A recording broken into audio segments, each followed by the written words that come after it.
السلام علیکم ورحمۃ اللہ وبرکاتہ۔ وعلیکم السلام۔ میں معین الدین، میں خدمت دین کرتا ہوں، بچوں کو پڑھاتا ہوں۔ چند دن پہلے میری حالت بہت ہی خراب ہو گئی تھی۔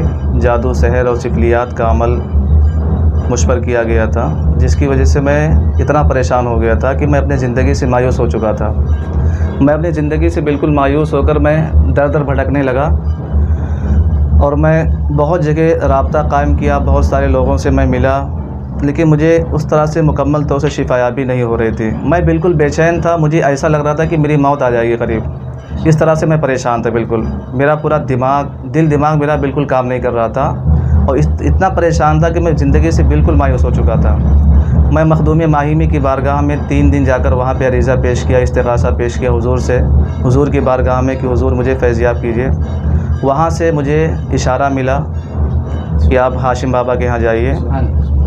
ماشاءاللہ ہمارے ایک صاحب وہاں پہچان والے گئے ہوئے تھے گاڑی سے، انہوں نے مجھے دیکھا کہ میں اتنی پریشان حال میں انہوں نے دیکھا کہ میں اتنا پریشان ہوں، تو فوراً وہ اپنی گاڑی سے مجھے بٹھا کر فوراً وہ ہاشم بابا کے یہاں لے کے آئے۔ میں وہاں سے دوڑتا بھاگتا ہوا کسی طرح سے میں اتنا پریشان تھا کہ مجھے ایسا محسوس ہو رہا تھا کہ کہیں راستے میں نہ میں ختم ہو جاؤں۔ بہرحال اللہ کا شکر ہوا، اس کا احسان ہوا۔ دیکھیے، حقیقی شفا دینے والا تو اللہ تعالیٰ ہے، لیکن اپنے بندوں میں سے کچھ اسباب اور کچھ ذرائع ایسے اللہ تعالیٰ نے پیدا کیے۔ جس طرح سے ڈاکٹر ہوتا ہے، انسان مریض ہوتا ہے، ڈاکٹر کے پاس جاتا ہے، اپنا مرض بتاتا ہے اور ڈاکٹر اس کی تشخیص کرتا ہے۔ اسی طرح سے اللہ کے ایک ولی مخدوم ماہمی رضی اللہ تعالیٰ عنہ نے مجھے ہاشم بابا کی بارگاہ میں بھیجا، اور یہاں پہ آنے کے بعد میں الحمدللہ میرے اوپر جو بھی جادو، سحر، جو بھی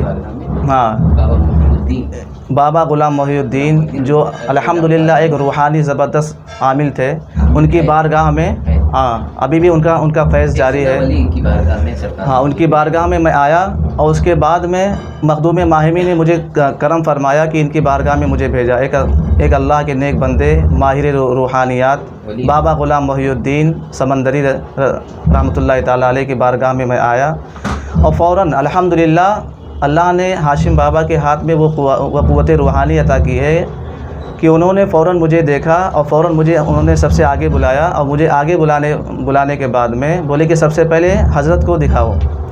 جب میں آگے گیا، حضرت کے پاس گیا، تو مجھے دیکھے تو وہ بھی بہت بولے کہ دیکھیے آپ کے اوپر بہت خطرناک طریقے سے سفلی وغیرہ کچھ عملیات کیے گئے ہیں، جس کی وجہ سے آپ پریشان ہیں۔ الحمدللہ مجھے اس طرح سے شفا ملی کہ 5 منٹ کے اندر سارا اتارا جو بھی یہاں پہ جو بھی عمل ہوتا ہے حضرت کا، وہ میں نے کیا اور اتارا دیا یہاں پہ الحمدللہ۔ اور جو کچھ بھی حضرت نے کیا، کچھ تعویذ وغیرہ پینے کے لیے دیے انہوں نے، اور فوراً اتارا کیا گیا نیمبو وغیرہ سے، جو بھی ان کا عمل ہوتا ہے حضرت نے، اور الحمدللہ فوراً مجھے 5 منٹ کے بعد اللہ تعالیٰ نے شفا دے دی۔ اور میں اس حال میں پہنچ گیا کہ مجھے بالکل چاروں طرف سے مجھے اندھیرا دکھ رہا تھا، لیکن الحمدللہ یہاں پہ آنے کے بعد میں مجھے اس طرح سے شفا ملی کہ میں بالکل اتنا سکون محسوس کرنے لگا کہ میرے دل کی جو دھڑکن بہت تیز ہو رہی تھی، میرا دل و دماغ بالکل کام نہیں کر رہا تھا۔ میں ایسا لگ رہا تھا کہ یا تو مجھے اٹیک آ جائے گا، یا تو میں پاگل ہو جاؤں گا، یا تو میں بچوں گا ہی نہیں کسی بھی حال میں۔ میں اپنی زندگی سے بالکل مایوس ہو گیا تھا کہ اب میری موت پکی ہے، یقینی ہے آج ہی رات میں۔ لیکن الحمدللہ یہاں پہنچنے کے بعد میں اللہ تعالیٰ نے وہ قوت روحانی عطا فرمائی ہے ان کو کہ فوراً شفا یاب ہو گیا میں، اور 5 منٹ کے اندر جو کچھ بھی میرے اندر جو کچھ بھی تھے وہ سب ختم ہو گئے۔ اور اس کے بعد سے پھر ہاشم بابا صاحب نے مجھے کچھ تعویذ پینے کے لیے دیے، کچھ اتارے کے لیے دیے۔ الحمدللہ اس کے ذریعے سے مجھے بہت شفا ملی ہے، اور اب میں اس حال میں پہنچ گیا ہوں کہ میں آپ کے سامنے بیٹھا ہوں، میں بیان دے رہا ہوں، میرا دل و دماغ بالکل کام کر رہا ہے، اور میں محو گفتگو ہوں، میں گفتگو کر رہا ہوں آپ سے۔ اللہ تعالیٰ کی بارگاہ میں دعا ہے کہ اللہ تعالیٰ ان کے فیض کو اسی طرح سے جاری و ساری رکھے، اور تمام دنیا کے جتنے لوگ ہیں، اس ممبئی کے سرزمین میں جتنے لوگ ہیں، اور حضور سے جو فیض اٹھا رہے ہیں، اللہ تعالیٰ اسی طرح سے فیض روحانی ان کا اور زیادہ مزید بڑھائے اللہ تعالیٰ۔ حضور کی بارگاہ میں دعا ہے، اور اللہ تعالیٰ کی بارگاہ میں دعا ہے کہ اے اللہ تعالیٰ ان کے فیض روحانی کو اور بڑھا، مزید بڑھا، اور اس سے بہت سارے لوگ فیض یاب ہوں۔ وصلی اللہ تعالی علی خیر خلقہ محمد وعلی آلہ وصحبہ اجمعین برحمتک یا ارحم الراحمین۔